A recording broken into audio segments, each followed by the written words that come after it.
Now, let's talk about the Favour Ofili matter. She prepared for 4 years to run in the sprint.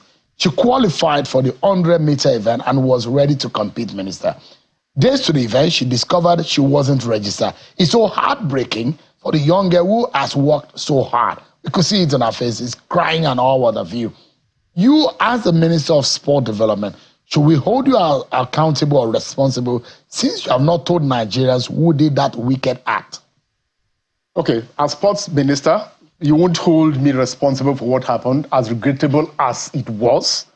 If you watched, what was playing out, immediately that news broke out, I responded immediately, because it is not the responsibility of the Minister of Sports Development to register athletes.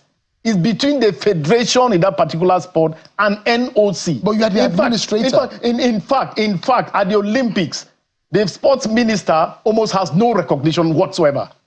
The person IOC, the International Olympic Committee, recognizes is the president of a country's NOC. Even to get privileges in terms of rights, in terms of entrances to venues and all that, it is the president of NOC that has to make that happen for you or not. As the administrator and minister, I immediately questioned it. I questioned AFN, I questioned NOC, and I said whatever they needed to do to make sure her name was restored for that race, it should be done. When it wasn't done regrettably, I still issued another statement and I said, just so we don't distract our concentration at the Olympics, after the Olympics, we're going to interrogate this and find out where the responsibility laid. That is what I should do. So we've not found out right now. I mean, we just returned from the Olympics. Why not? We're going to find out. Yes. Yeah. We're going to find out. That was despicable. We're going to find and that's heart-wrenching. For someone who is prepared for 4 years, only to find out that a fault or not of ours, she was not able to participate in the event that she's been preparing for. This is we pray she has opportunity in future to participate. What if she's never, she is not able to participate again in an Olympics? What happens? But the question is that there are those who will say, Minister, cut the chaser and you were the president of Nigeria, represent the kind of flag, carry as the administrator. And a lot of people will think that as the administrator, you need to look into those details. And that's why a lot of people are mentioning your names and blaming you. No, you won't be able to look at those details. You will not be able to. Why not? Because the communication that goes on doesn't involve you. It involves those federations. So you were left out. It involves those federations. That is the way the system is structured. The bureaucracy and that politics, don't you think that it needs to be broken? It's not about the bureaucracy. It's about the fact that you don't even have recognition at the Olympics, at the International Olympic Committee. But the money is coming through your office to all of these. Yes, you should have a say. You get it funded, but you don't have a say. You don't have a role. Do you know, Minister, it's so embarrassing that, and confirm to us whether or not this is true, some of the parents and some of the family members complained that they were supposed to get tickets to watch their words and their children or their family members. It was so bad that some of them were even denied tickets into those games. Are you aware? Well, I don't know much about that. All I can say is that for the games and for the sports that we could get tickets for people to watch, we did. I'm talking about corruption, about tickets alone. Corruption of how officials of the organization from the Nigerian end were even racketeering on tickets that were supposed to belong to family members, parents.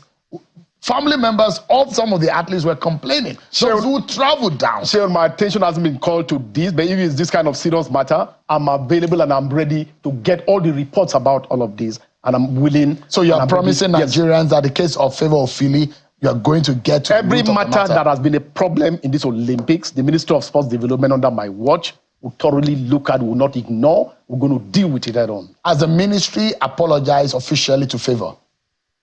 The ministry apologizing to Favour. As Minister of Sports Development in Paris, I was regularly in touch with Favour at every step of the way.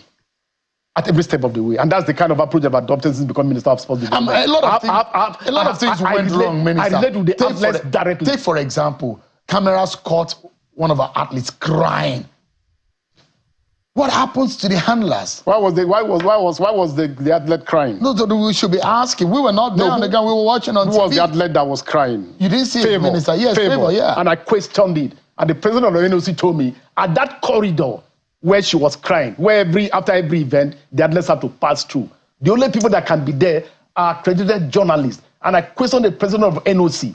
A certain number of journalists were accredited. What happened? And he sent me a photo that indicated the fact a Nigerian journalist was on hand when she was doing so. It was so embarrassing to see her. A lot of the things, for example, that have become as bad as they are, it's not because there haven't been explanations that have been made. It's about the fact that, well, in spite of those explanations, I mean, people still run with them and all that. I mean, those explanations are not tenable. I mean, they make I've just explained something to you now. They make Nigeria look bad. Nobody had control over Favour crying or not. All I'm telling you is that at that point that happened, the president of NOC defended the fact that there was a Nigerian journalist at that point as well, consoling her. And that's the most... Minister, can you clarify the borrowed bicycle matter? That's another one that they had to go online on social media to be able to express our view. Did Nigeria really borrow bicycle from for Nigeria to compete at the Olympics? Is that what happened? Again, you're going to find out that a lot of the explanations that I'm going to make in this program are explanations that I get details from the different federations. Again, underscoring the point that I made at the beginning about the fact that those who run these sports and these are the various presidents and the various leaderships of the federations. But having said so, again, in terms of my proactiveness, there is none of these that I found that I didn't immediately swing into action. I immediately called the president of the Cycling Federation to find out from him what happened. And the details, of course, I already tried to explain. What are those details? That before Nigeria left, Team Nigeria left for Paris, that Nigeria qualified for just one race in cycling. And the ministry made provision for every of the sporting federation in terms of their competition equipment. In this case, for cycling, it's going to be what? The cycling that is going to be required for that competition. When they arrived in Paris, the attention was called by the international body to say that a country had been disqualified and 2 more races were now awarded to Nigeria. At that point, those races required what? A particular equipment to compete. An equipment, a bike, for example, that after paying and ordering, you need to wait for about 2 months. We're already at the Olympics. What the federation did was to liaise with SAS school in Spain and in partnership with a German company to be able to get the bike that she used to compete. That's exactly what happened. It was not a failure in terms of the inability of the ministry to provide the equipment. It was done for the race and the only race that cycling qualified for until this came up while the team was already in Paris. Fait accompli. It looks like it. Looks like what? Like a fait accompli. I made some explanations to you, Seun. No, I'm saying that what you have explained looked like there was nothing you could do at that moment because she was already at that event. I mean, so the most you could do to get her to compete was to get into the kinds of partnerships. So a German athlete, a German, has Spanish school, a German company in liaison with this federation, the in charge of cycling, had to do all that to be able to get her. When I called the president himself was embarrassed that SA had gone public with what she posted. But if you look at what she posted, 2 things. First, there was a misunderstanding of her post. Secondly, she didn't also state the proper context in which that took place. And that gave rise to a lot of the things that you now heard. That I've explained to you. What I've explained is actually what happened.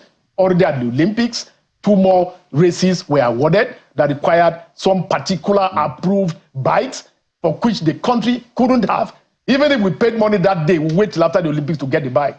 And what happened was to now liaise with her school in Spain, because this is a girl that the federation even took permission to allow her to continue her training in Spain. So she wasn't even part of the German, camp that we had actually established. So all of this came in handy at the point that this came up.